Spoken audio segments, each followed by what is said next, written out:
Ibai, ya te tenemos por aquí. Bienvenido. ¿Qué tal? ¿Cómo estás? Hola Julián, buenas noches, ¿qué tal? Muy bien, bueno, pues aquí han saltado en el chat bastantes chispas. Hemos estado con Zaida Cantera, no sé si has estado siguiéndolo. Y bueno, bueno, nos ha contado, no sé si sabes que ya es la presidenta de la Comisión Española. Me ha dicho que te dé la enhorabuena por la exclusiva de su parte. Y bueno, la verdad es que yo creo que ella nos ha contado también de primera mano como presidenta de la delegación también española en las reuniones bueno, yo no sabía, es la Asamblea Parlamentaria de la OTAN en la cual, bueno, debaten todo esto y, bueno, la buena noticia es que, por lo visto, o desde su punto de vista, la información que tiene, que está muy lejos el conflicto, ¿no? O que realmente pase de todo esto. De todas maneras, te presento seguramente muchos te conozcan. Ibai Arvid es periodista de Muzungu Producciones, pero bueno, un poco también medio freelance, trotamundos. Él reside en Grecia normalmente, es como su base, pero como ha pasado estas semanas atrás, ha estado creo que en Ucrania, creo que te la has recorrido de norte a sur, es decir, que has estado moviéndote bastante. Y ha tenido una exclusiva, bueno, pues bastante interesante, que luego te preguntaré por ella. Pero vaya, como has estado varias semanas, varios días en Ucrania y has ido recorriendo, lo primero que yo te quería preguntar, digamos, cuál ha sido primero, lo que te has encontrado allí y si es muy diferente a lo que cuentan la mayoría de los medios de comunicación. Es diferente en el sentido de que yo me esperaba un clima de mucho mayor, de muchísimo mayor miedo, de más, digamos, como en otros conflictos hemos visto, pues gente haciendo acopio en los supermercados o gente preparándose para una guerra. Y no es esta la impresión que me he llevado, a pesar de que cada fin de semana hay civiles haciendo entrenamiento militar, porque el gobierno ha militarizado las milicias, es decir, las milicias que antes eran formaciones en las que bueno, los activistas de extrema derecha, los neonazis que combatían en el Donbass tenían la hegemonía y ahora han formado lo que se llaman los núcleos de defensa territorial, que son la extensión, digamos, de estas milicias que ya no son explícitamente de extrema derecha, a pesar de que pues los formadores, a pesar de que lo que llaman veteranos de la guerra del Donbass, sí que es en su mayoría eh, o bien militares profesionales o milicianos de extrema derecha que ahora están dando esta formación, a pesar de estos detalles que se han espectacularizado mucho también porque se han explicado por todos los medios y precisamente también porque estas milicias hacen una labor de propaganda en la que buscan eso mismo, que es tener la mayor repercusión posible. Luego en el día a día, mientras el sábado por la mañana todas las televisiones retransmitían la imagen de unas pocas decenas de civiles formándose, lo cierto es que en el centro de Kiev y en la periferia de Kiev, en todas partes, había absoluta normalidad. Esto no implica que no exista un conflicto, evidentemente que hay un conflicto entre Rusia y la OTAN, un conflicto entre Estados Unidos y Rusia que tiene Ucrania como escenario, que es un conflicto en el que Ucrania cada vez pinta menos porque cada vez hay muchas ocasiones en las que incluso se escenifica una negociación en la que Ucrania ni siquiera es parte, como si fuese un botín que se reparte entre las potencias sin que los ciudadanos y ciudadanas de Ucrania, ni siquiera el gobierno de Ucrania, tenga demasiado que decidir.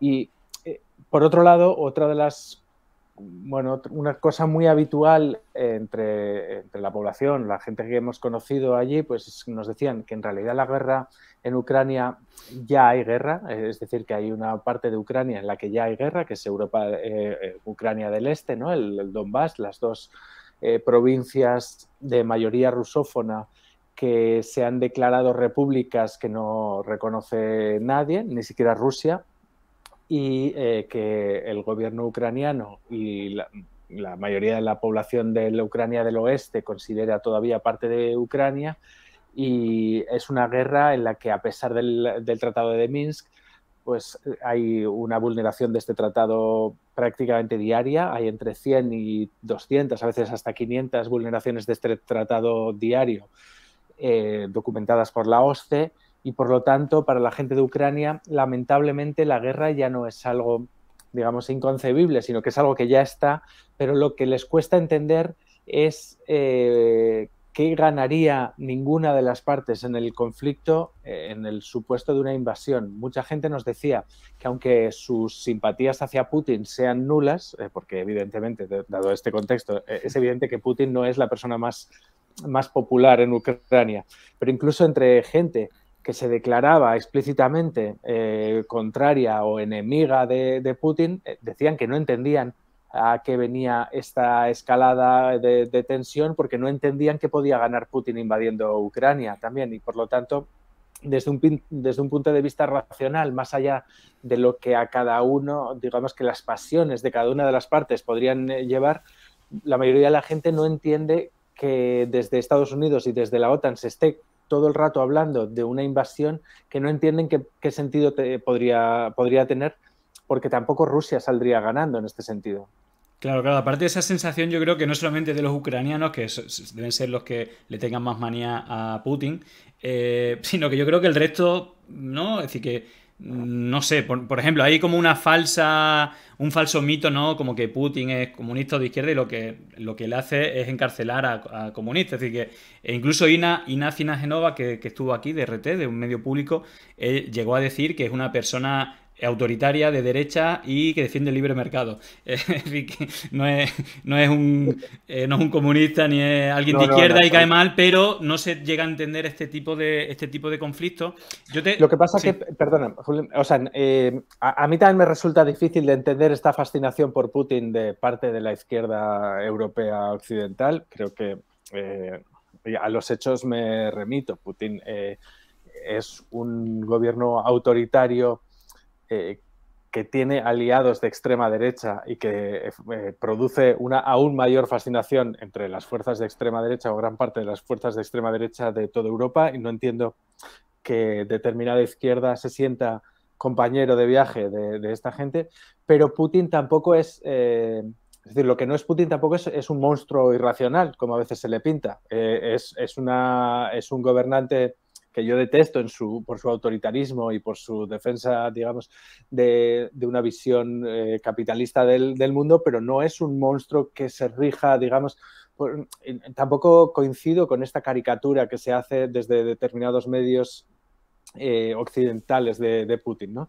Y creo que en este conflicto, en concreto respecto a Ucrania, al despojarle de esta parte irracional, pues parece que una invasión de Ucrania sería como el punto lógico. Y yo creo que lo que habría que estudiar es de manera racional el conflicto, y también para entenderlo, más allá de las simpatías o antipatías de cada cual, para entender de qué estamos hablando, ¿no? En el caso del Donbass o de Crimea, había una parte enorme de la población local de esas tres provincias ucranianas, cuando seguían siendo provincias ucranianas, que tenía una amplísima simpatía por Putin.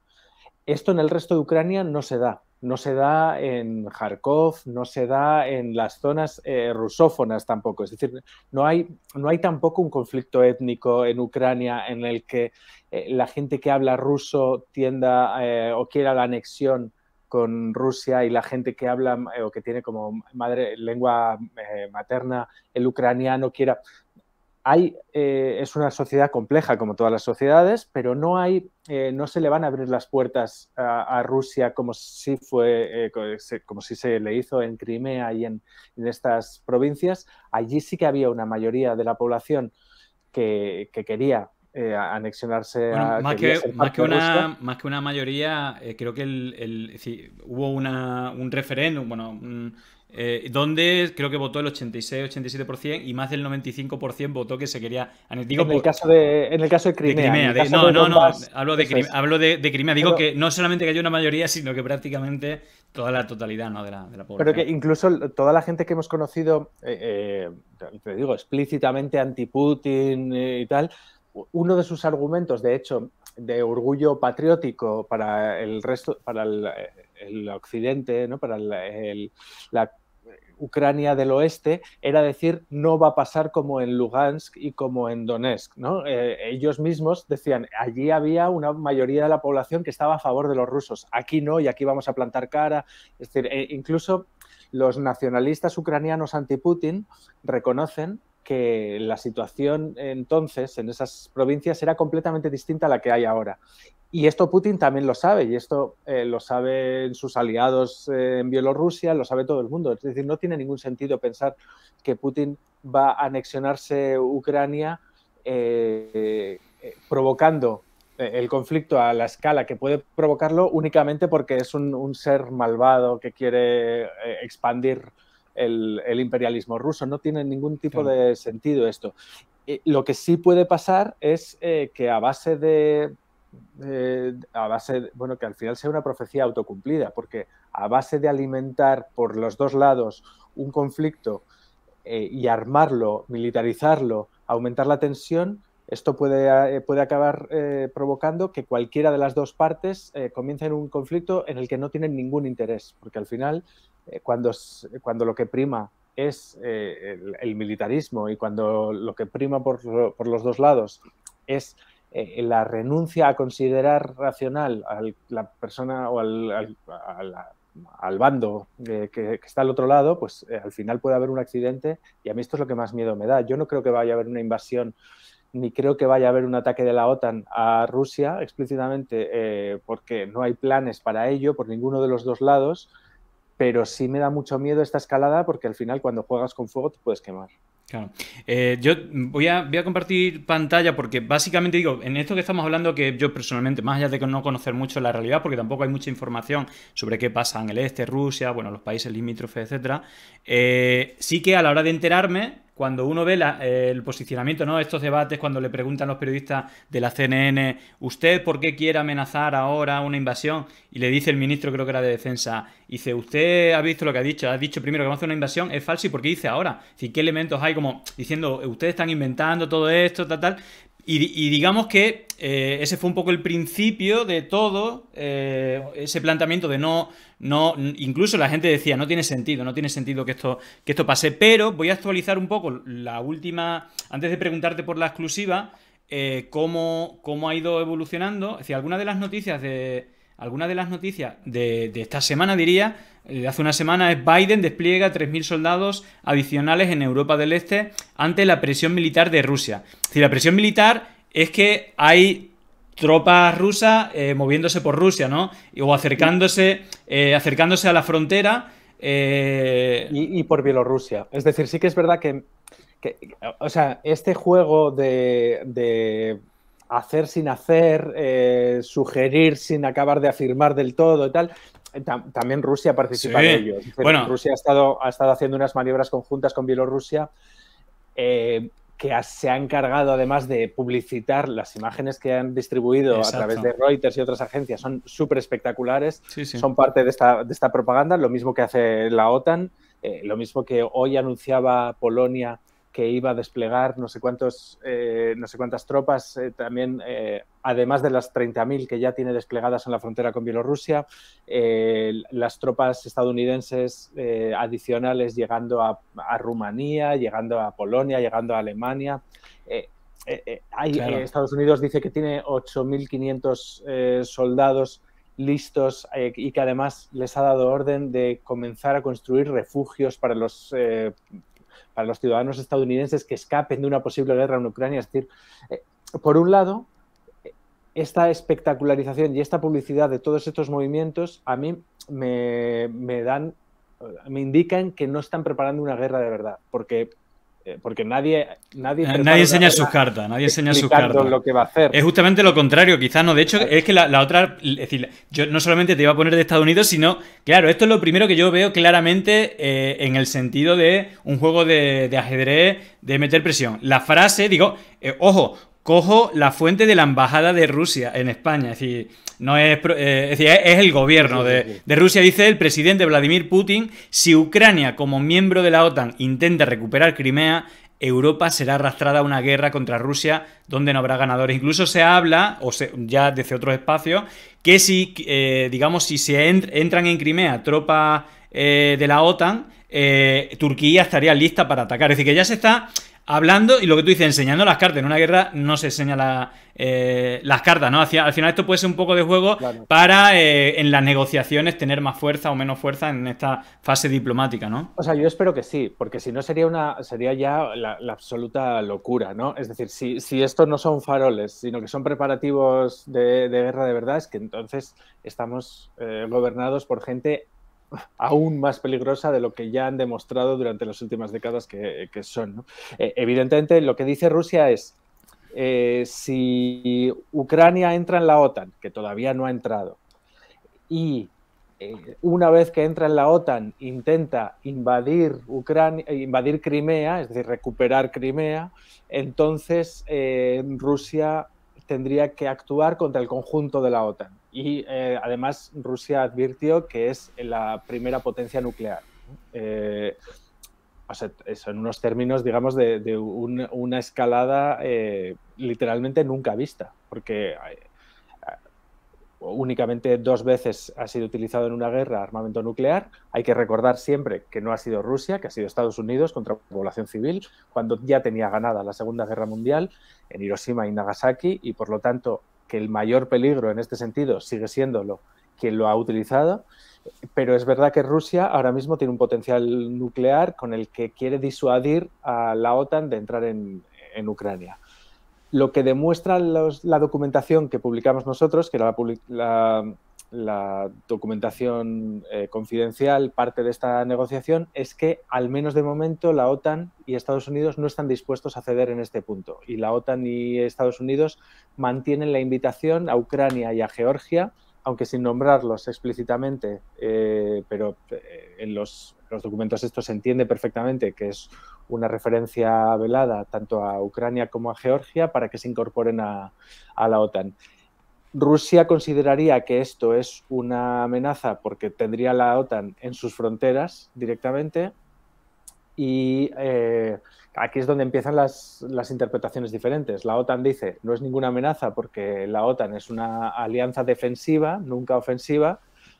Cualquiera que haya seguido mínimamente, no hace falta tampoco ser historiador, pero la historia de la OTAN sabe que esto es absolutamente falso y que la OTAN es ofensiva como lo son todos los ejércitos. No hay ningún ejército que sea defensivo u ofensivo. Los dos son las dos cosas dependiendo del momento, y las alianzas militares, evidentemente, que suponen una amenaza para terceros.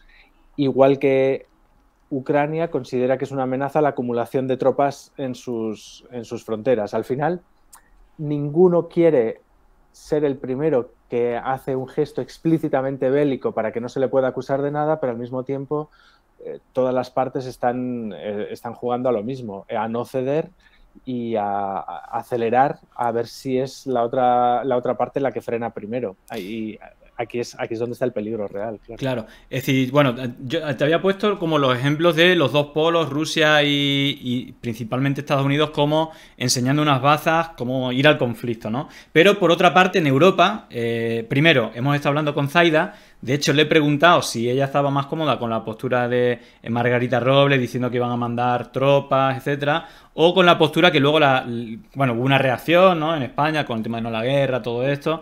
Y salió primero Pedro Sánchez diciendo que estaba hablando para el tema de la diplomacia, y luego la portavoz del gobierno diciendo que, repitiendo mucho paz, diálogo, tal, está la postura. Y bueno, Zaida ha dicho que está más cómoda con esta última postura.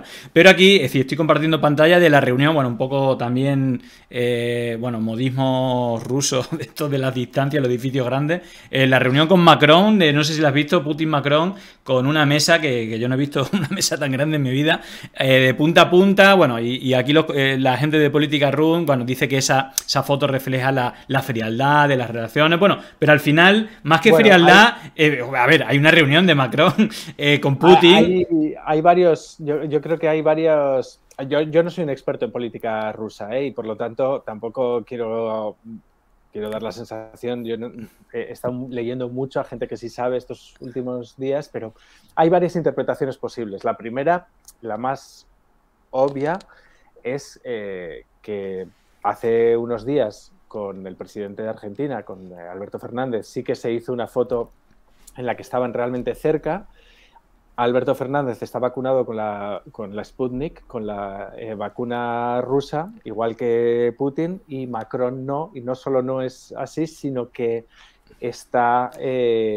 la Sputnik todavía no se considera una vacuna válida en Europa. Sí. Una forma simbólica de representar esta lejanía es cuando van, digamos, de demostrar la desconfianza mutua, es escenificar esta lejanía, no solo con Macron en la mesa esta, sino también con Orbán pocos días antes en la que estaban en una sala vacía, pero en una distancia muy, muy grande. Sí, sí. Puede ser una forma de decir, sobre todo a la población rusa, nos fiamos de nuestra vacuna, no nos fiamos de las otras vacunas, sí, que es lo mismo que hacen los europeos con ella. Por otro lado, hay una tradición de Putin humillando a presidentes franceses que es también notable. Hay una anécdota muy conocida en 2007 de una rueda de prensa que dio Sarkozy después de su primera reunión con Putin, en la que inicialmente se atribuyó al alcohol y a la posible ingesta de vodka el estado en el que habló Sarkozy a la prensa. Después se supo que tanto Sarkozy como Putin son abstemios, no habían consumido ningún tipo de alcohol, y lo que parece ser, que lo que contaba el biógrafo de Sarkozy, es que Sarkozy estaba completamente contrariado de la humillación que había sufrido siendo dos personas completamente arrogantes y no habituadas a que les humillaran. En este caso, Sarkozy había sufrido la humillación de Putin, que le había hablado en un tono al que Sarkozy no estaba en absoluto habituado, y salió completamente casi mareado de esta reunión. Sí, a Macron no parece que le haya causado tanto efecto, pero digamos que hay una cierta tradición por parte de Putin de intentar demostrar que no le impresionan los líderes europeos, ¿no? Que le está por encima. Claro, que sigue siendo la segunda potencia del mundo como mínimo o algo así. Es decir, aquí también nos hallamos entre figuras, ¿no? Son machitos... Sí, el ego bastante por arriba. De todas maneras, Ibai, perdona que te interrumpa, que te iba interrumpiendo porque Nanísimo nos ha hecho una raid, así que bienvenido a toda la gente que viene. Soy súper bienvenido. Estamos hablando, estamos con Ibai Arvide, que tuvo una exclusiva precisamente hace poco en el diario El País con documentos exclusivos enviados de la OTAN a Rusia, hablando de desarme. Antes hemos tenido a Zaida Cantera, que es la presidenta de la delegación española en la Asamblea Parlamentaria de la OTAN. Y digamos que justamente, antes de entrar en toda materia, estamos hablando un poco los últimos movimientos más, digamos, como echando leña al fuego, tanto Rusia como Estados Unidos, uno enviando tropas, otro amenazando, diciendo que va a haber una guerra si la OTAN entra en Crimea. Y al final un poco la conclusión que estamos sacando, que en una guerra nunca se ponen las cartas boca arriba, y que esto un poco de cara a la galería. Y en la fase en la que estamos ahora, yo le estaba mostrando primero el movimiento del gobierno de España. De hecho, Zaida nos ha dicho que se encontraba más cómodo con la postura de Pedro Sánchez y con la postura de la portavoz del gobierno, diciendo los temas de la paz, diálogo, diplomacia, y no con la de Margarita Robles, que habla de mandar tropas.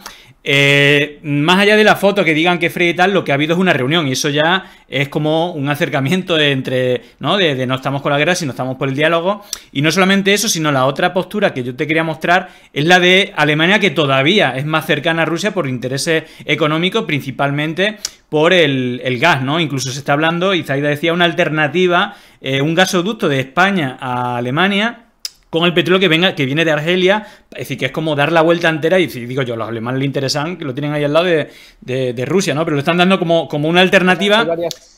Pero, digo, el titular es, hay como presión de los socios, la tibieza de Alemania ante Rusia suscita las críticas de los aliados occidentales, como que le están metiendo presión, sobre todo porque ha habido un cambio de gobierno, es decir, que no tienen la experiencia de Merkel, y están aprovechando esa inexperiencia para meterle presión internacional de que no sea tan colegui de Rusia y que sea colegui de los aliados, y que no le haga carantoñas a Rusia. No entiendo que este tipo estamos en ese momento de presiones para tener más o menos fuerza a la hora de las negociaciones en la vía diplomática. ¿No? Sí, pero también hay que recordar que ser miembro de la OTAN no obliga a nada, ni siquiera, y para la gente que se acaba de incorporar a nuevo, yo decía, yo no creo que vaya a haber un conflicto a gran escala. Después, si quieres, podemos analizar qué escenarios se pueden abrir o cómo va a justificar cada una de las partes este farol para que no parezca que se echa atrás sin que pase nada, pero yo no creo que vaya a haber un conflicto a gran escala. Pero incluso si lo hubiese, ninguno de los socios de la OTAN está obligado a nada.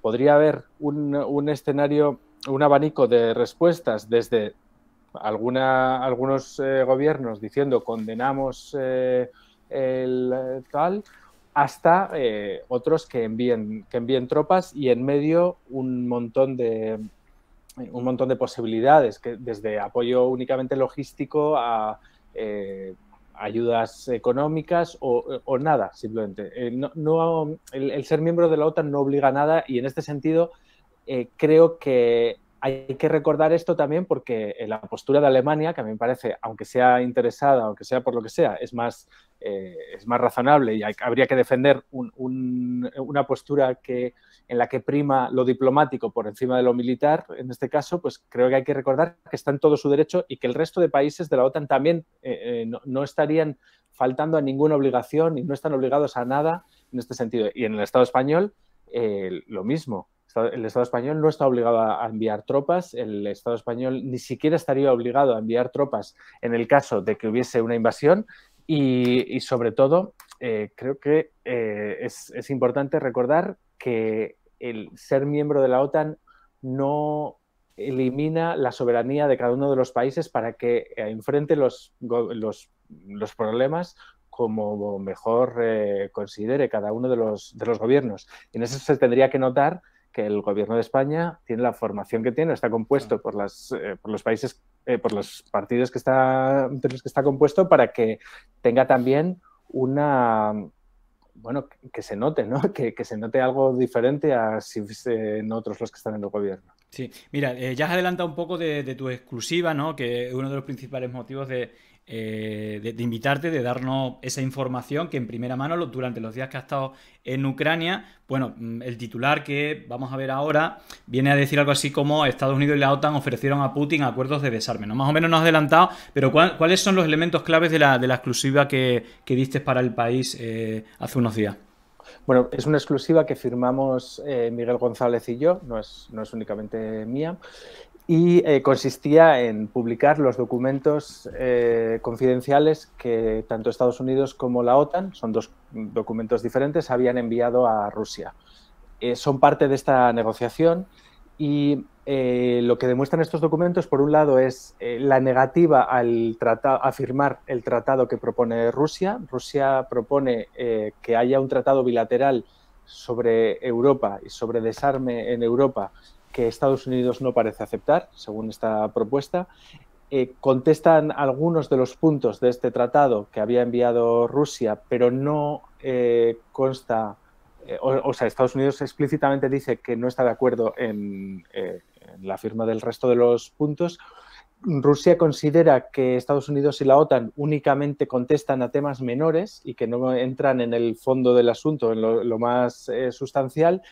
Y Estados Unidos y la OTAN lo que consideran es que Rusia ha incumplido sus obligaciones internacionales, no ha actuado de buena fe y está provocando tensión al acumular tropas cerca de Ucrania. Lo que consideran además es que Rusia ha incumplido varios tratados internacionales, nombran el de Budapest, el de Minsk, los tratados que supuestamente obligan a que Rusia se mantenga digamos, dentro de lo que consideran el consenso internacional, y que esto ha sido roto con la ocupación de Crimea y con la ayuda activa a las milicias del Donbass.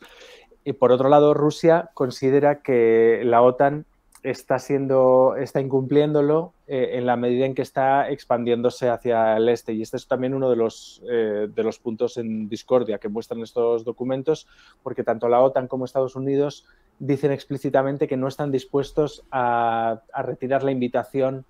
Utilizan la expresión mantenemos las puertas abiertas para que, en virtud del artículo tal, quienes quieran se puedan unir. En realidad es una invitación explícita a Ucrania y a Georgia. Y bueno, estos documentos son documentos de trabajo, es decir, es una respuesta de una negociación que se supone que va a tener más momentos, más episodios, pero de momento, por lo que sabemos, son los últimos. Un día antes, precisamente, de la publicación de estos documentos nuestros, el Washington Post publicó que Rusia había respondido ya, pero Rusia lo negó. Y yo todavía, la verdad, no tengo mayor información. Yo he podido acceder a estos documentos, pero evidentemente no soy parte de esta negociación y no sé en qué estado está. Sí, sí. No, entiendo que Rusia debería contestar ahora.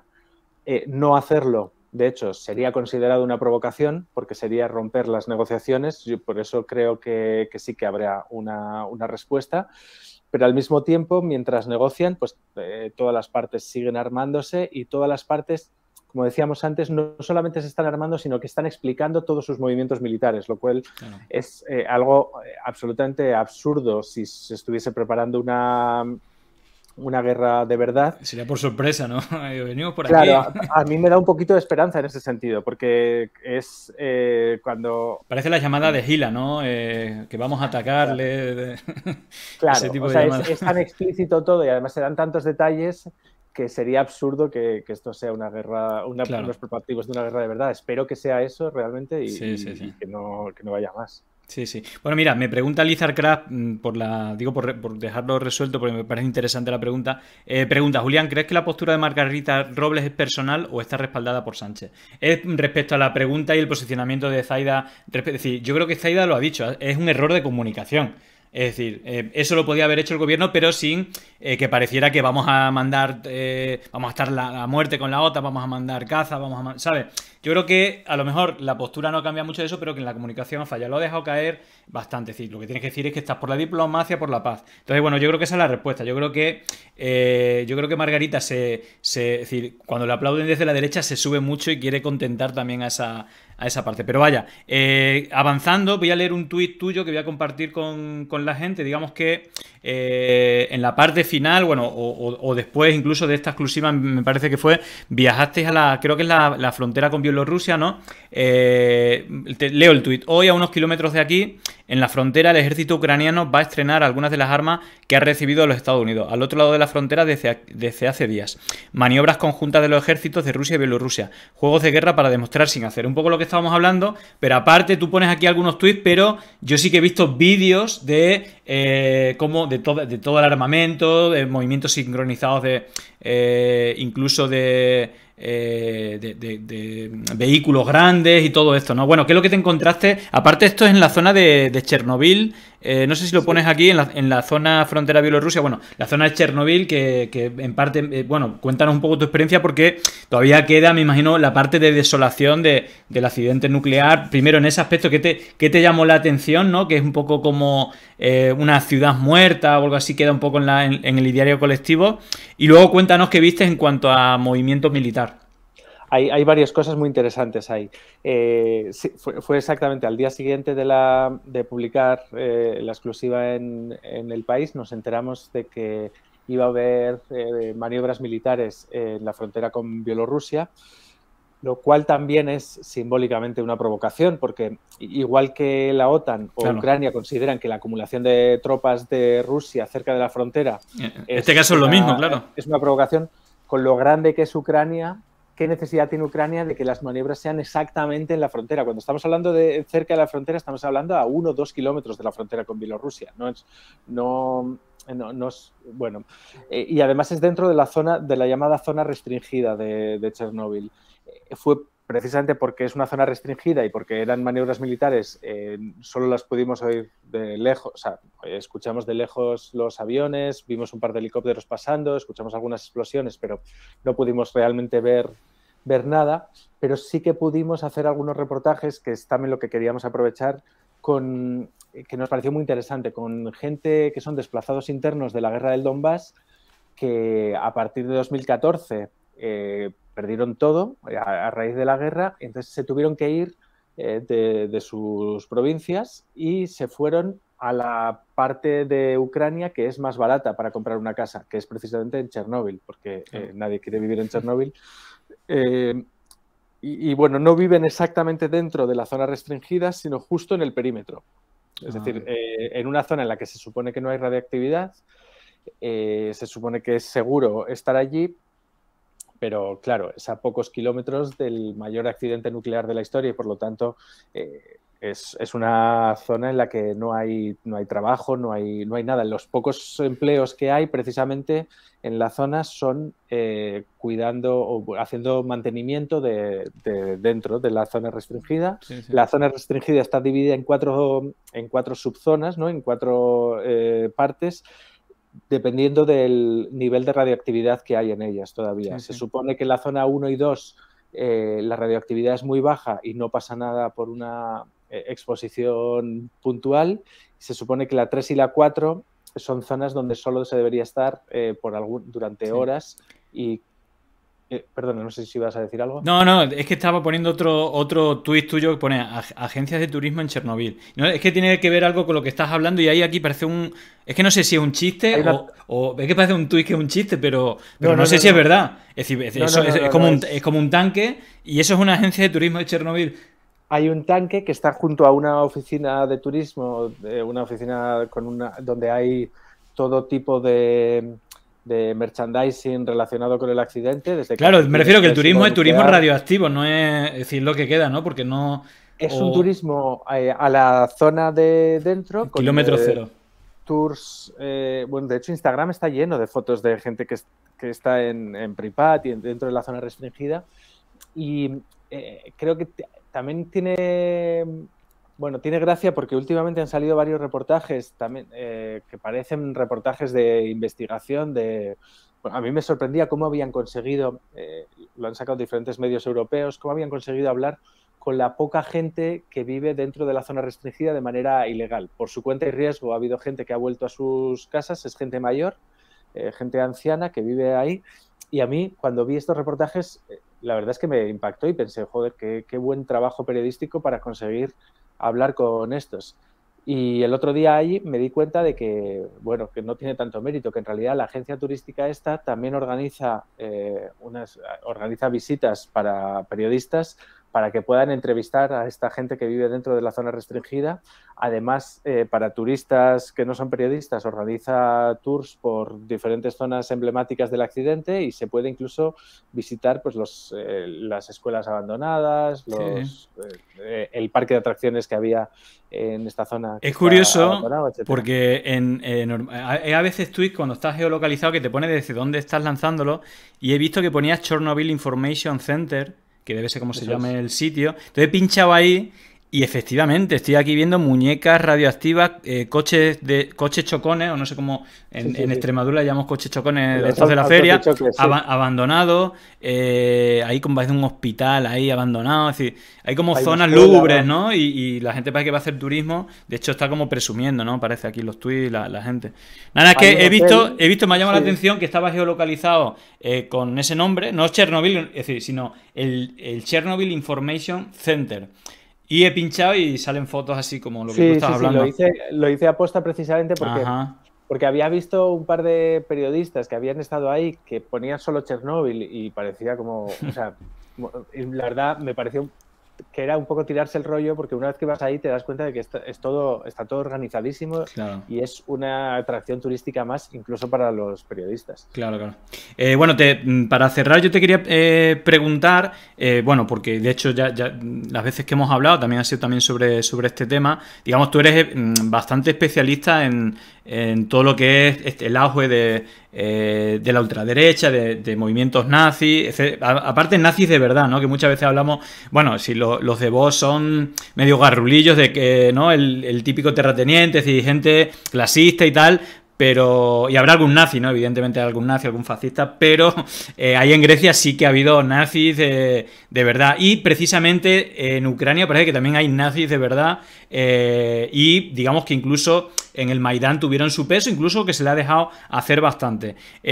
Como especialista en el tema y precisamente estando en Ucrania, primero, ¿qué es lo que viste? Y segundo, no hace falta que hayas visto, sino que seguramente conozcas el despliegue y el peso que ha tenido grupos nazis, grupos fascistas, no solamente en el Maidán, sino en el dejar hacer y en el peso más cualitativo que cuantitativo en todo el conflicto entre Ucrania y Rusia o en el propio internamente en Ucrania.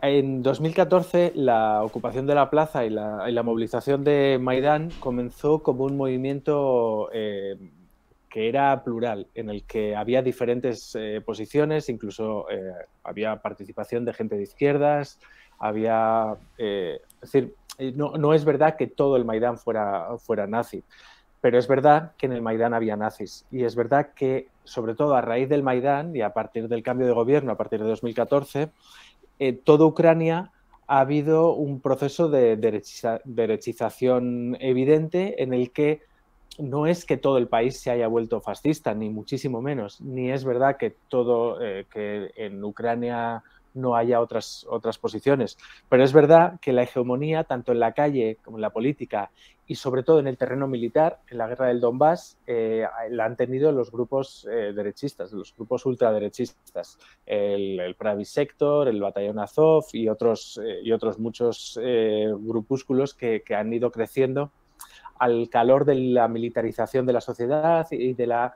además, o sea, lo que han conseguido es una hegemonía sin ser mayoría. No les ha hecho falta ser mayoría, como ha ocurrido también en otras partes de Europa con los movimientos de extrema derecha. La función de la extrema derecha, y esto es clarísimo tanto en Ucrania como en otros países, no es tanto llegar al gobierno, sino legitimar posiciones que hasta entonces se percibían como extremistas, de manera que los debates acaben escorándose y que el resto del arco parlamentario o de las posiciones políticas acaben asumiendo su agenda. En el caso de Ucrania ha sido clarísimo. Por ejemplo, hasta 2014 era impensable que colaboracionistas nazis o gente como Bandera, ultranacionalistas que habían colaborado con los nazis, tuviesen un reconocimiento público, y ahora pues una de las autovías de salida de Kiev hacia el norte precisamente tiene el nombre de colaboracionistas Incluso nazis. vemos manifestaciones grandes con imágenes de él, ¿no? Es decir, de grandes Pero no masas. solo manifestaciones, sino que oficialmente incluso Sí, claro. hay un reconocimiento por parte del Estado, que es además la autovía que pasa por al lado de zonas donde hubo el genocidio de los judíos, una enorme masacre de judíos en Kiev, donde 100.000 judíos fueron exterminados por los nazis. Es decir, hay una derechización evidente de todo el país y hay una connivencia muy clara con estos grupos de extrema derecha. Hasta hace poco, ahora ya ha dimitido, y de hecho está habiendo algún caso de, por ejemplo, agresiones a colectivos LGTBI que ahora sí se están investigando, pero desde 2014 hasta hace pocos meses el ministro del Interior no pertenecía oficialmente a ninguno de estos grupos, pero era una persona que tenía unos vínculos clarísimos con estos. Se han creado, además de las milicias que están en la guerra del Donbass, se han creado otras milicias en la propia capital, en Kiev, una que se llama la Guardia Municipal, por ejemplo, que van uniformados como si fueran policías y están formados por gente de extrema derecha. Se ha creado una red de cafés y de pizzerías gestionadas por veteranos de los batallones estos de extrema derecha de la guerra del Donbass, que recaudan fondos y que están muy presentes por toda la ciudad, ¿no? por Kiev. Es decir, las personas LGTBI y las personas de izquierdas nos mostraban una incomodidad evidente, pero al mismo tiempo sería reduccionista presentar Ucrania como solamente esto. Al mismo tiempo, por ejemplo, durante los últimos años en Kiev se ha creado una red de baile ligado a la música techno y a la comunidad LGTBI, que está siendo realmente parte de la resistencia antifascista en Ucrania, atrayendo por un lado a muchos y muchas jóvenes en espacios lúdicos, pero después organizando manifestaciones como por ejemplo el pasado mayo de miles de personas en contra de la extrema derecha, reivindicando su derecho a bailar, su derecho a ser, ¿no? A existir como comunidad LGTBI. Está viendo también otro tipo de cosas que son muy interesantes, pero que quedan completamente opacadas precisamente por el proceso de militarización. El militarismo en la sociedad ucraniana también está haciendo que pues, la gente que tiene otra visión y otra concepción del mundo quede en un segundo lugar. Muy interesante. Bueno, si quieres, ya para cerrar, una pregunta corta. Se habla mucho de que hay una especie de o colaboracionismo desde el gobierno ucraniano con estos grupos o mirar para otro lado. ¿Tú cuál crees que de estas dos posiciones hay desde el gobierno de Ucrania hacia estos grupos que son nazis? No son muchos, pero hacen una acción muy importante a nivel cualitativo, bueno, de cosas que nos estás comentando. Claramente ha habido una connivencia que iba más allá de mirar hacia otro lado por parte del ministro del Interior anterior. El actual no parece que tenga una colaboración activa, pero evidentemente hay elementos de colaboración todavía, como por ejemplo lo que comentaba antes, las milicias que antes eran milicias, ahora son milicias que tienen el amparo, están dentro del paraguas del ejército ucraniano, no se han militarizado en el sentido de que no son parte del ejército, no son parte de ninguna brigada o de ningún batallón del ejército, pero sí tienen la cobertura del ejército. Por ejemplo, entrenan en edificios públicos, tienen sus sedes de reclutamiento, sus oficinas de reclutamiento en algunos ministerios, hay una colaboración evidente. Yo creo que al final la conclusión es que cuando se habla mucho de guerra y cuando se militariza una sociedad y cuando los gobiernos y las sociedades apuestan por el militarismo, pues evidentemente quien se siente cómodo en ese ambiente son los grupos de extrema derecha o son la gente que apuesta por la violencia como forma de estructurar la sociedad, y quien sale perdiendo siempre pues es la gente que quiere crear una sociedad de otro tipo en cualquiera de los dos lados o cualquiera de los dos bandos. Sí, sí. Bueno, nada, por aquí la gente está diciendo, madre, ¿cómo sabe este hombre? Parece un libro abierto, tal. Bueno, evidentemente en este tema eres una eminencia y sobre todo eso, que se ha convivido. No. O sea, bueno, la verdad, este ha sido mi primer viaje a Ucrania. No, pero no, te estoy hablando del tema de la ultraderecha y porque hemos hablado y sé que controlas mucho, sobre todo en no simplificar la batalla. Aquí no quería abrir ese melón, espero traerte un día y que hablemos de ese tema.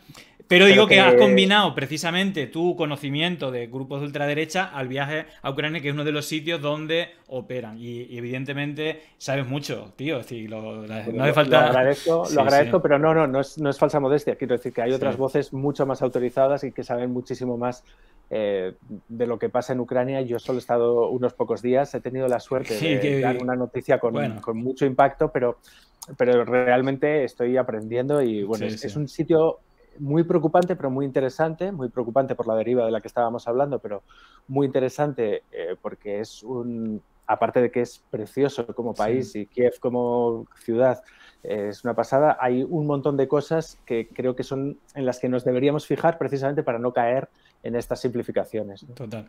Así que nada, Ibai, siempre un gustazo hablar contigo, como dicen por ahí, parece un libro abierto. Así que nada, espero que un día hablemos seguramente el tema de ultraderecha.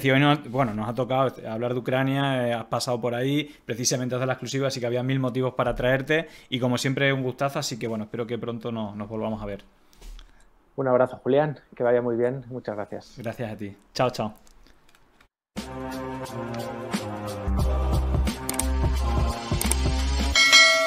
Muchísimas gracias. Gracias por la suscripción. Muchísimas gracias.